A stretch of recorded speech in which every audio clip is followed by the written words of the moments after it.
నల్లగా ఉంటే అందవిహీనం అని చెప్పి లేకపోతే వివక్ష అని చెప్పి ఎవరు చెప్పారు? హిందుత్వంలో దేవుళ్ళే నలుపు వర్ణంలో ఉన్నారు. కానీ తెల్లగా ఉండే యేసుని తీసుకొచ్చి నల్లగా కాకి రంగులో ఉంటాడు, బొగ్గు రంగులో ఉంటాడు. ఎందుకు ఈ తిప్పలు నీకు అయిలే తాత?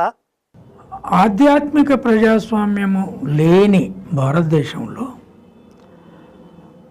పొలిటికల్ డెమోక్రసీని బ్రిటిష్ వాళ్ళు వాళ్ళ ఆధ్యాత్మిక ప్రజాస్వామ్య పునాదుల నుంచి, బైబిల్ పునాదుల నుంచి, తర్వాత American constitution, British constitutional practices, French పోరాటాల నుంచి వచ్చిన కాన్స్టిట్యూషన్ మనకు అందించారు.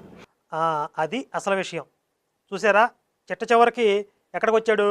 బ్రిటిష్ వాళ్ళు మనకి నాగరికత నేర్పారు, మేలు చేశారు అనే దగ్గరకు వచ్చాడు. ఇట్లాగే గతంలో ఈ సాక్షి టీంకి చెందినటువంటి అప్పడాలు, ముత్యాలు బ్రిటిష్ వాళ్ళు మా తల్లిదండ్రులు